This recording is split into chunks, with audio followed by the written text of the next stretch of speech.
Pessoal do segundo ano, estou gravando essa videoaula para falar do tema da quarta semana aí, do volume 3 do material dos PETs. A quarta semana traz a espacialidade urbana, fala sobre a espacialidade urbana.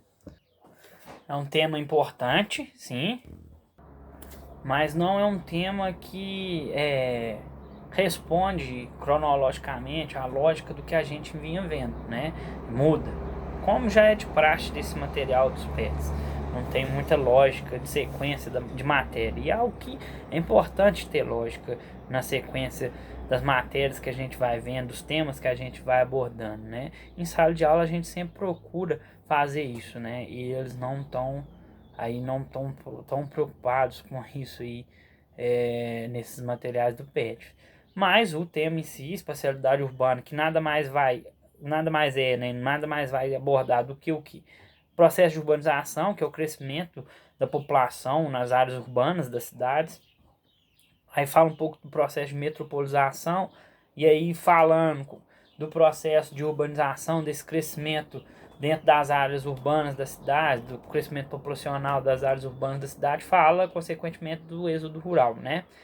Bom, para a gente falar um pouco sobre, quando eu falo sempre sobre esse crescimento, processo de urbanização, eu sempre começo pelos três setores da economia, explicando sobre os três setores da economia. Eu já falei com vocês, mas vamos relembrar. A economia ela tem três setores: primário, secundário e terciário. O setor primário é o setor que não modifica a matéria-prima em outro produto para ser comercializado, né? A matéria-prima ela é utilizada do começo ao fim no setor primário sem ela se modificar em outro produto. Quais são as atividades que estão no setor primário? A agricultura, a pecuária e o extrativismo, né? Extrativismo vegetal, mineral e outros. Beleza. O segundo setor da economia, ele já modifica a matéria-prima em outro produto para ser comercializado. Qual atividade que faz isso? As indústrias, né? Nas indústrias, as indústrias pegam a matéria-prima, qualquer tipo de matéria-prima, modifica ela em outro produto, e para depois ela vir a ser comercializada, né?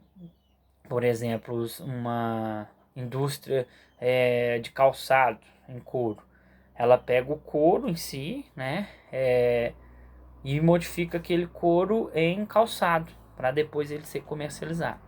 Então esse é o segundo setor da economia. O terceiro setor da economia, pessoal, ele não lida diretamente com a matéria-prima. Ele pode até lidar, mas o foco dele de lucratividade e tudo mais não é a matéria-prima. Quais são as atividades que estão dentro do terceiro setor? O comércio, o turismo, prestação de serviços e outros. Por que eu estou falando isso para vocês? Porque cada um desses setores ele é específico de um determinado lugar. Por exemplo, o primeiro setor, ou o setor primário, né, que tem agricultura, pecuária, extrativismo, qual área que é corriqueira ter esse setor? Obviamente que nas áreas rurais, né? É um setor das áreas rurais, é um setor comum das áreas rurais, né? Já o setor secundário, que é o das indústrias, e o terciário, eles são comuns das áreas urbanas. Com o passar dos anos, ao longo dos anos, né, depois principalmente das três revoluções industriais, da primeira, da segunda e da terceira, desde a primeira, lá na Inglaterra, os três setores da economia vão se modificando, né? O setor secundário, obviamente, ele ganha força, ele aumenta. O setor primário não, obviamente, ele não perde força, mas ele se modifica. Como que ele se modifica? Ele começa a se mecanizar, né? Algo que a gente chama de mecanização do campo. O setor primário ele se modifica totalmente. Então, ele passa a ter, a partir dessas revoluções industriais aí, da mudança dos setores da economia, ele passa a fazer um uso maior, né? Ter uma utilização maior no uso de máquinas, né? Aí vem trator e todo o tipo de máquina aí dentro desse setor. Isso faz com que a produção no setor primário aumente, né? Ela vai ser aumentada, a produção dentro do setor primário, mas faz, consequentemente, com que a mão de obra diminua, né? Por quê? Por causa da mecanização. Obviamente uma máquina ela vai ocupar a funcionalidade de vários trabalhadores, né? Mão de obra de várias pessoas, né? Um trator, por exemplo, ele faz o serviço que vários trabalhadores manualmente faz, né? Então diminui a demanda, né, de mão de obra no campo, no setor rural, com essa mudança, com essa mecanização aí do campo. E aí, a partir desse momento, né, com essas revoluções industriais, aí a partir desse momento, com a mecanização do campo, a gente passa a ter algo que é chamado de êxodo rural, que é a saída, né, em massa da população das áreas rurais do campo para as áreas urbanas, né, das cidades. Por quê? Já que o campo hoje não oferece mais, né, a partir desse momento, não oferece mais tanto serviço, essa população que habita essas áreas rurais, ela se sente ela vai se ver obrigada, aliás, de ir para outras áreas em busca justamente de serviço, né? E também vai ter os proprietários, né, de terras, alguns proprietários de terras nas áreas rurais, né, no campo, que não vão conseguir se adequar a essa nova realidade do setor primário, essa nova realidade do setor rural do campo. Não vai conseguir mecanizar a sua propriedade, modificar, aumentar a produção, então ele não consegue competitividade no mercado, né, na economia em si. Assim sendo, ele se sente obrigado a vender suas terras, né, para quem tem essa capacidade, geralmente grandes produtores, né, grandes proprietários de terra, e ele vai fazer o que também? Esse pequeno proprietário, já que ele foi obrigado a vender sua propriedade de terra, ele também vai ser obrigado a ir para os lugares onde ofereça serviço. E esse momento aí de mudança no setor primário é um momento de aumento e mudança também no setor secundário. O setor secundário começa a crescer muito, inclusive nos últimos anos o terciário até mais do que o secundário. E vão ser nesses setores aí, no setor secundário, nas indústrias, né, nesse primeiro momento, que vai estar a maior oferta de serviços de emprego. Então, essa população que vai migrar em massa das áreas rurais, para onde que ela vai? Para as áreas urbanas. A gente começa então aí o processo de urbanização, que é o crescimento populacional, o crescimento abrangente populacional dos setores urbanos das cidades, né? A população dos setores urbanos, né, ela passa a ser maior do que nas áreas rurais, né? Vários países, inclusive o Brasil, a partir da década de 60, mais ou menos, começa a ser um país predominantemente urbano, e antes era predominantemente rural. O mundo começa a ser assim, né, por causa dessa questão de mudança na economia.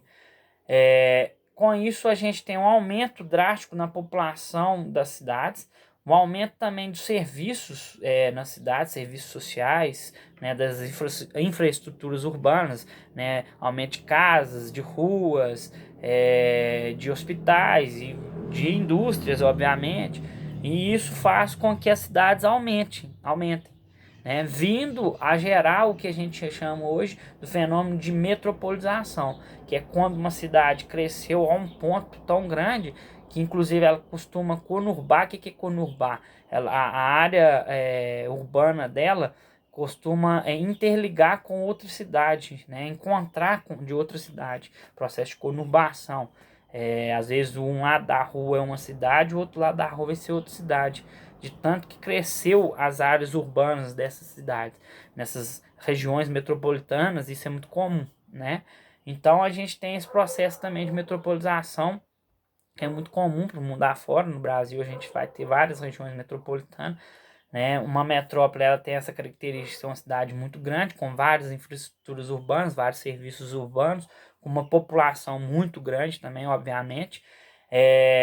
E vai ser uma cidade também que exerce uma influência muito grande sobre várias outras cidades ali em torno dela, que é a região metropolitana, né? Por ela ter muito serviços urbanos, muita infraestrutura urbana, ela vai chamar, né? Ela vai ser um polo naquele lugar, ela vai chamar a população para trabalhar ali, a população vai vir de outras cidades, de outros lugares, para trabalhar ali, para fazer o uso desses serviços urbanos, dessas infraestruturas urbanas, seja em hospital, lazer ou outras coisas, né? Então é uma característica também da metrópole, né, desse fenômeno de metropolização, essa influência que ela exerce sobre outras cidades.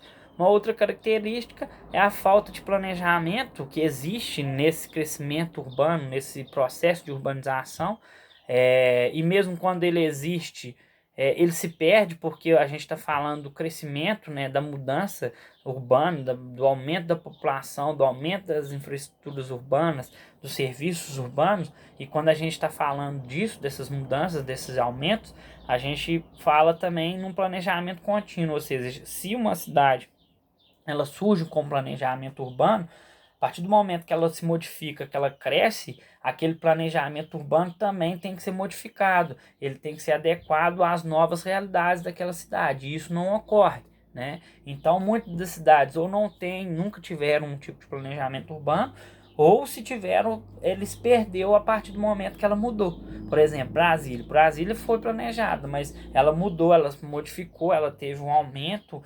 populacional, um aumento de infraestrutura urbana, um aumento de serviços urbanos, e esse planejamento urbano dela não acompanhou isso. Ele não foi modificado ao longo dos anos, ele não foi atualizado ao longo dos anos e fez com que ele se perdesse, né? A partir do momento que não se tem esse planejamento urbano, ou então que ele se perdeu a partir das modificações realizadas nessas áreas urbanas, a gente vai enfrentar, né, a população desses lugares, elas vão enfrentar vários problemas urbanos, né? Problemas de moradia, problemas de inundação, problemas de poluição sonora, poluição atmosférica, poluição dos rios, poluição do solo e por aí vai, né? Justamente por a falta desse planejamento. Vai ter questão do trânsito caótico, né? Não vai ter uma mobilidade urbana muito boa, porque o trânsito vai ser todo caótico, vai ter engarrafamento variadas vezes, né? Porque não tem nenhum tipo de planejamento sobre esse trânsito também. Então, as metrópoles brasileiras, por exemplo, elas têm muito essa característica, né? Por quê? Porque não existe um planejamento contínuo para que se resolva ou pelo menos que diminuam esses problemas dessas áreas, tá ok? Podem fazer então as atividades aí da quarta semana, depois eu posto uma correção dessas atividades, ok?